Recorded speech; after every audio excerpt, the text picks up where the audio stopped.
여러분 한 주간 어떻게 지난주 말씀을 잘 기억하시면서 지내오셨나요? 지난주 말씀이 뭐였죠? 우리가 갈라디아서 6장, 이제 오늘이 드디어 마지막인데요. 6장을 시작하면서 지난주 말씀의 제목이 복음으로 짐을 서로 지라라고 했어요. 지난주 말씀이 우리가 저마다 각자의 져야 할 짐이 있어요. 분명히. 그렇지만은 또 공동체적으로, 가정으로 함께 짊어질 수 있는 짐 또한 있다라고 했습니다. 어떻게 한 주간 서로의 이제 좀 짐들을 좀 살펴보면서 가정 안에서 또 내 주변의 형제 자매들 그런 짊어지고 있는 짐을 좀 이렇게 돌아보면서 한 주간을 지내 오셨나요? 또 이게 쉽지가 않죠, 그죠? 제가 말씀을 또 이번 주간도 준비하면서 그런 삶을 살면 여러분 우리 안에 어떠한 일들이 일어날까요? 흔적들이 남게 되어진다는 생각이 듭니다. 예수님이 그러셨죠. 예수님이 짊어지시지 않아도 될 짐이에요. 어떻게 보면 십자가, 나를 대신해서 지은 그 십자가. 그러기 때문에 예수님의 손에 흔적이 남았고 발에 흔적이 남고 옆구리에 흔적이 남았다라는 것이죠. 오늘 이 본문의 마지막 갈라디아서 6장을 우리가 마무리하면서요, 제목이 복음의 흔적, 예수의 흔적입니다. 그렇게 하루하루를 살아갈 때 우리는요, 흔적이 남게 되어져요. 제가 이제 나이가 이제 조금씩 이렇게 먹다 보니까는 특히 또 뉴질랜드 안에서는 이러한 곳을 피해갈 수 없더라고요. 장례식, 장례 예배 이런 데를 피해갈 수가 없더라고요. 그래서 연세가 드셔서 돌아가시는 분들도 계시지만은 또 어떤 사고로 인하여서 그런 장례 예배를, 장례식을 가다 보면은 참 많이 느끼는 것 같아요. 무엇을 남기고 이 세상을 떠나가는가. 참 여러분 우리에게 있어서는요, 이게 정말 중요한 것 같아요. 장례식을 참석하다 보면은 특히 이런 것들을 많이 느끼게 되어집니다.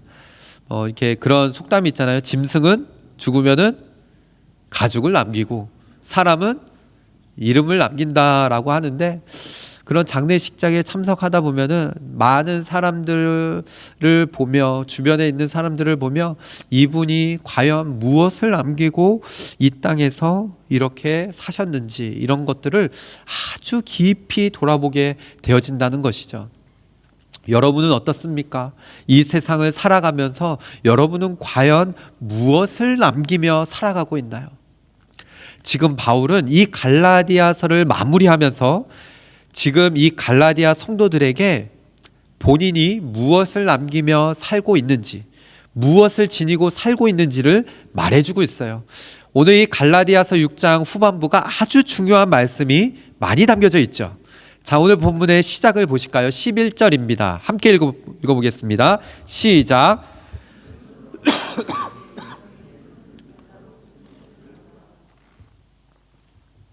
여러분, 바울은, 제가 바울 서신을 요즘에 이제 근래에 많이 이렇게 강해하면서 바울의 그런 몸 상태나 바울이 어떠한 질병을 가지고 있었는지를 좀 많이 말씀드렸어요.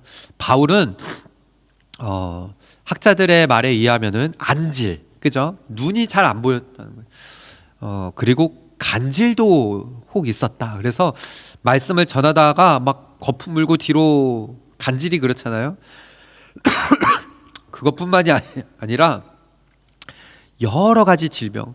그러니까 우리가 생각해 볼 수 있을 것 같아요. 왜냐하면은 그 당시에 걸어 다녀야만 했고, 뭐 산 넘고 바다 건너고, 뭐 또 그렇게만 살아도 복음 전하고 뭐 이러다 보면은 질병이 찾아올 텐데, 바울은 심한 매질을 정말 많이 당했어요. 돌에 맞기도 수차례 맞았고, 그러니 질병이 없을 수가 없는 것이죠. 예. 그러다 보니 바울 옆에는 항상 이렇게 말씀을 대필하는 사람이 있었어요. 제가 지난번에도 한번 말씀을 드렸지만은 이제 그 사람뿐만이 아니라 바울 옆에는 아마 누가도 그랬을 것이고 디모데도 그랬을 것이고 바울이 막 이렇게 복음을 선포하면은 또 말하면은 그 옆에서 막 이렇게 녹취라고 하죠. 받아 적는. 예전에 제가 이 한 사람 바울을 말을 대필한 사람 누구라고 그랬죠? 예. 제가 이제 우스개로 이렇게 얘기했는데 바울이 막 말하면은 왜 이렇게 더디 쓰냐? 더디오. 쓰는 게 더디오. 이름이 더디오예요. 더디오. 재미없으시군요. 예, 죄송합니다. 예. 로마서가 그랬어요. 로마서 16장 22절의 말씀을 보세요.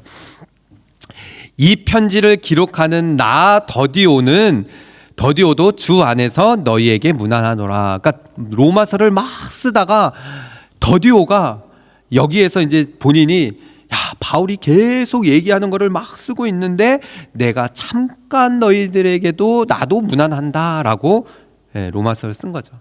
이름 더디오.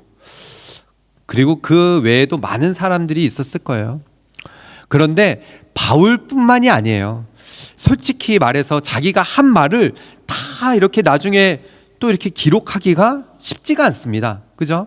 저도 이렇게 물론 이렇게 원문이 있지만은 저는 되도록이면은 막 밤새 막 또 읽고 새벽에도 또 읽고 일부 예배 때도 또 하고 하면서 원고를 대부분 다 이렇게 이렇게 안에 두어요. 그래서 때로는 성령님께서 이끄시는 대로 또 없는 부분도 나오고, 그죠? 그러다 보니까는 제가 했던 거를 요즘에는 이제 이렇게 이제 녹화를 하니까 제가 나중에 또 보면서 이렇게 적을 수 있겠지만은 그 당시에는 뭐가 있겠어요, 그죠? 녹음기도 있었던 것도 아니고, 그러니까 옆에서 대피라는 사람이 있었다는 거죠. 구약 시대에도 있었어요. 누가 떠오르나요? 예레미야. 우리가 얼마 전에 또 봤지만 예레미야가 막 말을 하면은 그 옆에서 누가 했었죠? 이름이 바룩. 강아지 이름 같죠?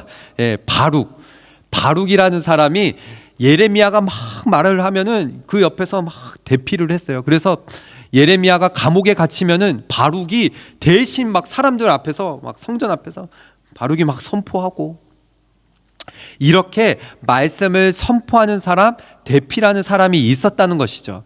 자, 오늘 본문으로 다시 넘어가면요. 뒤로 넘어가면은 11절에 바울이 그래서 내 손으로 너희에게 이렇게 큰 글자로 쓴 것을 보라라고 해요. 바울이 아마도 이렇게 다른 사람이 썼을 때는 이제 눈이 잘 보이고 하니까는 이렇게 뭐 짜그맣게 막 이렇게 쓰다가 바울이 갑자기 이제 여기서부터 자신이 쓰려고 하니까는 눈도 안 보이지 막 이러니까는 갑자기 큰 글자가 툭 나오니까는 바울이 그렇게 말한 것 같아요. 내가 이 큰 글자로 쓰는 것을 봐라. 내가 직접 쓴다. 바울이 남긴 거예요. 그죠? 여러분, 이 성경이 특히 바울 서신이요, 얼마나 감사합니까? 바울이 남기고 간 겁니다. 그죠? 우리가 오늘 이 본문의 말씀이 예수의 흔적 남기는 것이잖아요. 근데 바울 서신이 남겨져 있어요. 이것이 성경으로 지금 우리의 손에 들려져 있다라는 것은요, 이것은 정말 큰 은혜인 거죠. 특히 큰 글자로 내가 너희에게 쓰노라라는 것은요, 바울의 마음 또한 담겨져 있는 것입니다. 여러분, 혹시 이렇게 제가 저희 교회 성도님들 중에서도 막 이렇게 설교를 들으면 이렇게 쓰시는 분들이 이렇게 계시는데, 녹취해 보신 적 있으신가요? 네. 목사님이 막 설교하거나 누가 이렇게 말하면은 막 받아서 막 쓰고 타이핑하는. 제가 부교육자 생활을 한 10년 넘게 했는데 저는 녹취를 한 10년을 했어요. 녹취를. 그래서 제 이 아이패드 안에 보면은 거의 8년에서 10년간의 제가 섬겼던 담임 목사님의 설교가 10년치가 들어가 있습니다. 그러니까 막 그 설교하시는데 바로 밑에서 막 이렇게 쓴 거죠. 이제 아이패드 있었을 때. 그 전에는요 다 적었어요. 그래서 집에 가 보면은 이 한 번씩 제가 이게 수요예배 때 보여드렸는데 빼곡빼곡하게 쓴 설교 노트가 막 구석구석에 여기가도 있고 저기가도 있고. 예. 근데 그렇게 남겨놓으면요 정말 많이 도움이 돼요. 언제든지 펼쳐서 읽다 보면은 그것이 그때 그 은혜가 다시 새록새록 떠오르고 그 은혜에 잠겨지고 남겨진다라는 것이죠. 여러분 무엇보다도 여러분에게 좀 도전합니다. 하나님의 말씀을 남겨두시기를 바라요. 바울이 이 하나님의 말씀을 남겨뒀잖아요. 흔적이거든요. 무엇보다도 내 마음판에 하나님의 말씀을 새기시길 바랍니다. 그 말씀을 남겨두셔야 돼요. 우리가 이 세상을 떠날 때 하나님의 말씀, 그 복음에 붙들려서 내가 살아온 그 삶들이 남겨져 있게 되어져요. 바울은 이것을 말했어요. 그래서 오늘 이 본문의 12절로 넘어가 보면은 바울은 그렇게 큰 글자로 남기고 하나님의 말씀을 남기고 복음을 전하며 복음을 남기며 살아가는 삶을 살았지만은 바울 이후에 왔던 거짓 교사들은 무엇을 남겼느냐? 육신의 이 몸의 육체의 모양을 남기려고 했던 사람들이에요. 모양을 내려고 하는 자들이 억지로 그 갈라디아 성도들에게 할례를 통하여서 율법을 지키는 것을 통하여서 억지로 그 모양을 내려고 했던 사람들, 그런 사람들의 특징이 있다라는 거예요. 바울은 꿰뚫어 보았습니다. 이들의 왜 율법을 지켜야만 구원을 받는다라고 하고 할례를 받아야만 구원을 받는다라고 왜 말하느냐? 첫 번째가 뭐였냐면은 바로 예수 그리스도의 그 십자가의 박해를 피하려고 했기 때문이라는 거예요. 여러분, 우리가 상식적으로 생각해 보시기를 바라요. 바울은 무엇을 복음을 전할 때 무엇을 강조했습니까? 오직 예수 그리스도를 믿는 믿음으로 구원을 받는다라고 했어요. 그런데 이 이후에 온 사람들은 아닙니다. 그거 외에도 할례도 해야 되고 율법을 지켜야 됩니다. 여러분 잘 생각해 보면은요, 예수 그리스도 그 십자가만을 믿을 때 구원을 얻습니다라고 하면은 누가 박해를 할까요? 첫 번째는 로마. 누가 예수님을 죽였어요? 로마 법으로 죽였어요. 로마 황제를 거역한 그 법으로 예수 그리스도를 십자가에서 그 당시의 로마 법 십자가의 처형으로 죽였다는 거예요. 그렇기 때문에 예수 그리스도를 믿어야만 구원을 받는다라고 하면은 박해를 받는 거예요. 왜? 로마 법으로 죽였으니까. 로마 황제의 법을 어겨서 죽였다라고 그렇게 사람들은 말하니까. 또 하나, 누가 또 예수 그리스도를 십자가에 못 박으라고 했죠? 유대인들, 특히 유대인들 중에 대제사장, 지도자들. 그렇기 때문에 율법을 지켜야 구원을 받습니다라고 하면은 이들에게 있어서는 하나의 피해갈 길을 만들어낸 거예요. 왜냐? 예수님만 믿어야 구원받는다라고 하면은 유대인들, 유대 지도자들이 공격을 받기 때문에. 왜냐? 그들이 소리를 지르고 그들이 모함을 함으로 인하여서 예수님을 십자가에 못 박혀 죽었거든요. 그렇기 때문에 이들에게서는 피해갈 박해를 피해가기 위해서 할례도 받아야 됩니다. 율법을 지켜야 됩니다라고 했던 거예요. 바울은 분명히 알았어요. 이들의 속내를 알았던 것이죠. 여러분, 이렇게 바울은 큰 글자로 이들에게 써 내려가면서 12절에 무릇 육체의 모양을 내려고 하는 자들, 억지로 할례를 행하게 하려는 자들에 대해서 분명히 말하고 있어요. 오직 구원은 예수 그리스도이라는 것이죠. 그러면서 13절에 할례를 받은 그들이라도 율법을 지키지 아니하고, 첫 번째가 그 박해를 피하기 위해서였다라면은 두 번째 이유는 이들은 율법을 본인이 지키지도 않으면서 이들에게 율법의 굴레를 씌우고 더 나아가서 할례를 받게 하려 하는 것은 자기 자신들 자랑하기 위해서라는 거예요. 그들이 너희의 육체로 자랑하려 함이다라는 것이죠. 이들에게 있어서는 어떤 할례가 그거잖아요. 어떤 이 남자들의 이 성기의 표피를 잘라서 나는 할례를 받았다, 언약을 내 몸에 지녔다, 표시, 이걸로 인하여서 자랑하기 위해서 할례를 행하고 이 율법을 지키는 것, 나는 지키는데 너희들은 지키지 않지, 이런 자랑하기 위해서라는 것이에요. 여러분, 바울이 이 부분을 바로 알았기 때문에 더 강조하는 거예요. 오직 예수 그리스도 그 십자가만이 우리를 구원할 수 있다. 그래서 이 뒷부분에 나오는 거잖아요. 나는 십자가 외에는 다른 거 자랑하지 않겠다라고 말하는 것이죠. 여러분, 우리의 이 육체의 자랑이 또 무엇이 있습니까? 요한 1서 말씀을 보세요. 함께 읽어볼까요? 시작.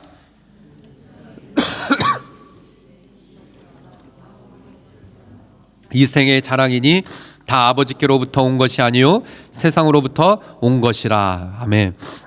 여러분, 우리가 자세히 살펴보면은 우리의 이 욕심은 육신, 이 몸의 욕심과 눈에 보이는 욕심, 안목의 정욕, 이 생에 이 땅에 살아가면서 나오는 그런 자랑, 이 모든 것은요 누구에게로부터 온 것이 아니라고요? 하나님께로부터 온 것이 아니에요. 여러분, 앞에서도 말씀드렸지만은 이 생에서 우리가 마감하는 날에는 우리가 이 생에서 자랑했던 모든 것들 아무 소용없는 것이에요. 그죠? 죽는 그 순간 정말 내가 이 땅을 밟고 살아가면서 육신의 정욕, 안목의 정욕, 이 생의 자랑은 순식간에 다 끊어집니다. 그렇지만은 하나님의 뜻대로, 정말 하나님의 말씀대로 하나님의 뜻을 따라서 그렇게 살아오면서 예수 그리스도를 자랑하며 살아왔던 그 삶에서는 이제는 하나님 앞에 섰을 때 그 모든 것들이 드러나게 되어 있다는 거예요. 이 모든 것들이 세상으로부터 왔다라는 것입니다. 즉 바울은 이 갈라디아서를 말씀을 마무리하면서 이 이후에 왔던 거짓 교사들, 바울이 자신의 몸에 얼마나 많은 흔적들이 있었겠어요. 그죠? 복음을 전하면서 내가 큰 글자로 써내려간다, 그렇게 말하면서 바울도 자랑할 게 정말 많았음에도 불구하고 나는 오직 예수 그리스도 그분만을 자랑한다, 이 땅에서의 자랑, 육체의 자랑을 멈춰라 라는 것을 바울은 말하는 것이죠. 사랑하는 성도 여러분, 여러분은 이 땅을 살아가면서 정말 마지막 마감하는 그 순간에 여러분은 무엇을 남기고 싶습니까? 무엇을 남기고 하나님의 그 부르심 앞에 가기를 소망하십니까?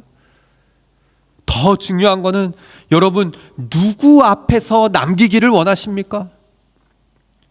하나님 앞에 남기기를 원하십니까? 그냥 세상 사람들 보는 것 앞에서 남기기를 원하십니까? 바울은 오늘 이 말씀을 통해서 분명히 말하고 있는 거예요. 그 글자를 써 내려가면서 육체의 자랑, 사람들 보는 앞에서 보이는 것을 자랑하는 것이 아니라 하나님 앞에서 하나님께 온전히 말씀에 붙들려서, 복음에 붙들려서 겉모습으로 보이기식의 신앙을 급급하여 살아가는 것이 아니라 하나님 앞에서 올바른 신앙으로 살아가는 것을 선포하는 이 바울의 말씀, 이 말 앞에 우리가 바로 서서 정말 그 마지막 때에 하나님 앞에 칭찬받고 하나님 앞에서 정말 다 드러나는 그런 저와 여러분 모두가 되시기를 주님의 이름으로 축복합니다. 14절의 말씀을 보세요. 그래서 이 말씀이 바울의 고백인 거죠. 함께 읽어볼까요? 시작. 그러나 내게는 우리 주 예수 그리스도의 십자가 외에 결코 자랑할 것이 없으니 못 박히고 내가 또한 세상을 대하여 그러하니라. 아멘. 여러분, 바울은 이 고백이 있기까지 정말 수많은 바울 안에서 예수 그리스도를 바라보고 하나님과의 대면하는 시간들이 있었다라는 것을 갈라디아서 말씀을 마무리하는 이 시점에 제가 좀 고백되어지는 것 같아요. 여러분, 바울도 얼마나 큰 욕심과 욕망과 또 자랑할 것들이 얼마나 많이 있었겠습니까? 그럼에도 불구하고 바울은 나는 십자가 외에는 자랑하지 않겠다. 갈라디아 성도들 앞에서 선포하는 거거든요. 바울의 삶을 돌아보면은 여러분, 바울이 어느 학파였죠? 가말리엘 학파. 지금으로 말하면은 어떻게 좀 비교할 수 있을까요? 뭐 서울대 뭐 어느 교수님 밑에서 내가 배웠습니다. 이런 거거든요. 당시에 가말리엘 학파라고 하면은요, 정말 이 사도행전에도 나오지만은 가말리엘이 정말 지식적으로 뛰어난 사람이었어요. 그런 사람 밑에서 수제자였습니다. 그 바울이 자랑할 것이 있는 사람이죠. 예수님을 만나기 전에도 바울은요, 뭐 그것뿐만이 아니죠. 율법 하면은 바울이었어요. 지금 뭐 거짓 교사들이 와가지고 막 율법을 지켜야 된다, 할례를 행해야 된다라고 하지만은 바울 앞에서는 뭐 이거 그죠? 바울은 율법주의 정도가 아니라 율법을 철저하게 지켰던 사람이에요. 여러분, 바울이 예수님 만나기 전만 그랬을까요? 바울이 예수님을 만나고 난 후는 어땠을까요? 어떨까요?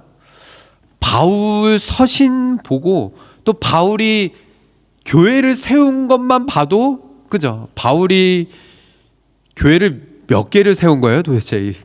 갈라디아 교회, 빌립보, 또 바울은요 심지어 자기가 이 에베소 교회 뭐 이렇게 많지만은 바울이 전한 복음을 듣고 그 사람이 가서 세운 교회도 있어요. 로마 교회도 그렇죠. 그러니까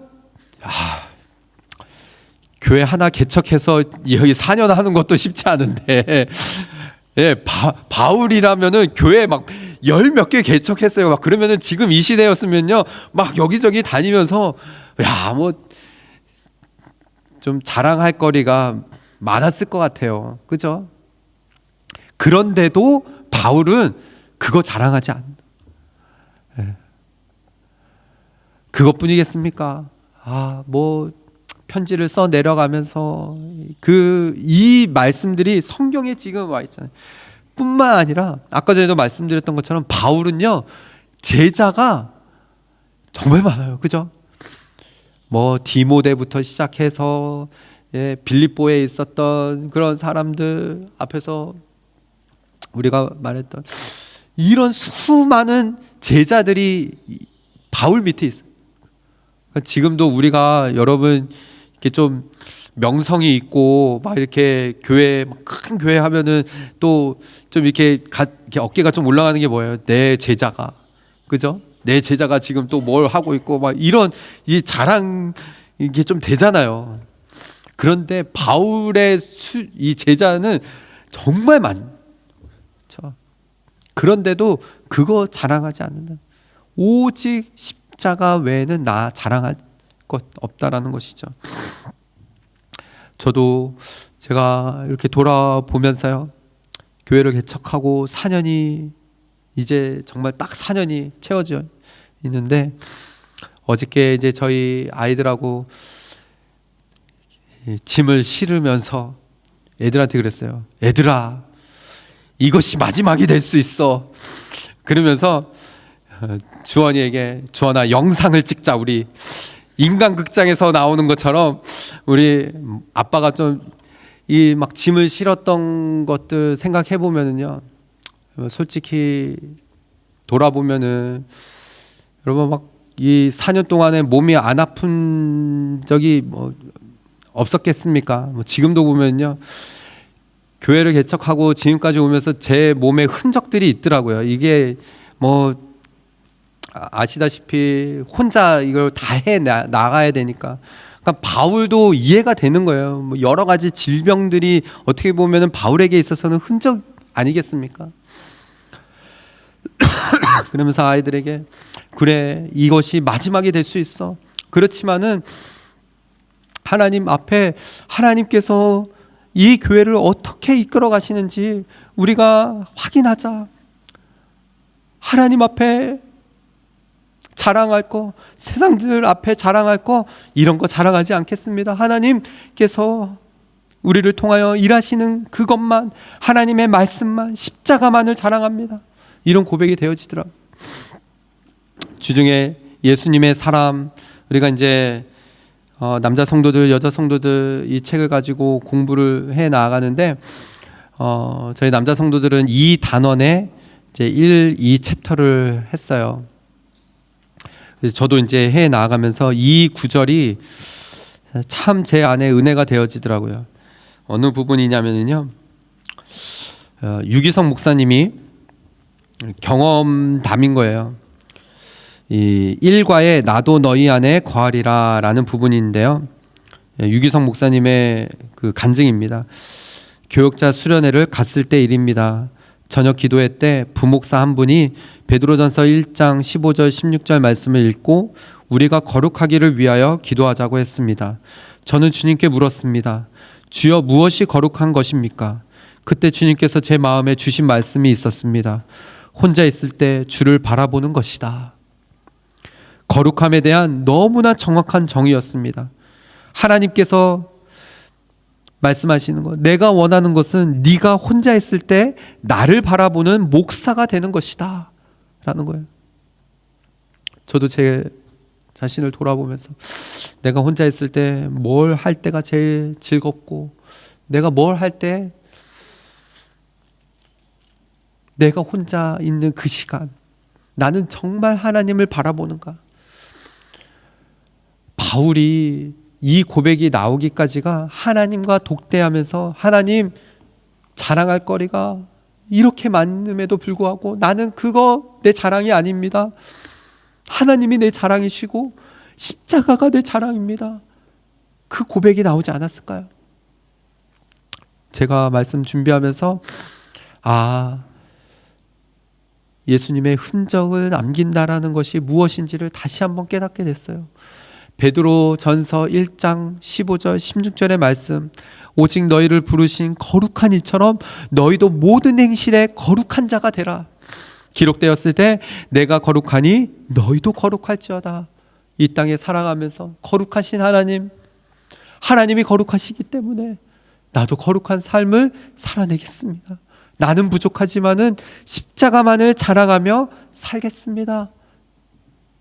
이 고백이 목사인 저부터 돼야 되지 않겠나, 이런 고백이 되어졌어요. 여러분, 우리가 십자가만을 자랑하는 삶이 무엇이겠습니까? 내가 혼자 있을 때에도 주님을 바라보며 주님 자랑하고 주님을 높이며 살아가는 그 삶이 바로 십자가만을 자랑하는 삶 아니겠습니까? 그래서 바울이 오늘 이 15절에 이 말씀을 하는 거예요. 할례나 무할례가 아무것도 아니라는 거예요. 몸에 이런 할례로 인하여서 그냥 드러나는 것, 이거 아무것도 아니라는 거예요. 보여지는 거 아니라는 거예요. 사람들 앞에 보여져서 뭐 자랑하게 되어지는 거, 이거 아니라, 정말 아무도 보이지 않는 곳에서조차도 하나님을 예배하고 하나님 앞에 바로 설 수 있는 거, 그것이 남겨진다라는 거예요. 오직 새로 지으심을 받는 것만이 중요하니라. 여러분, 새로 지으심을 받는다는 것이 무엇일까요?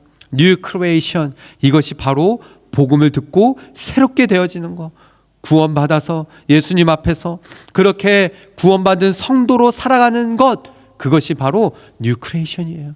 바로 예수 그리스도께서 내 안에 들어오시는 것을 말하는 것이죠.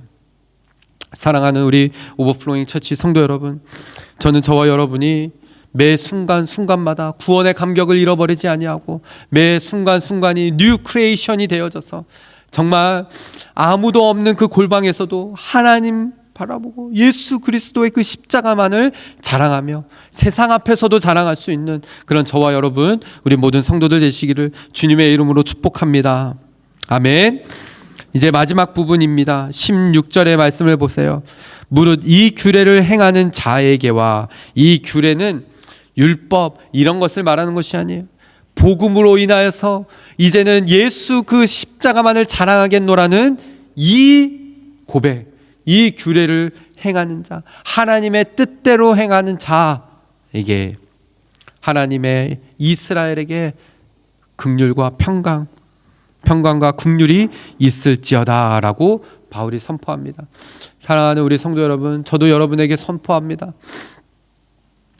예수 그리스도의 흔적을 가지고 살아가는 여러분 가운데 하나님께서 주시는 그 놀라운 긍휼과 평강이 있기를 소망합니다.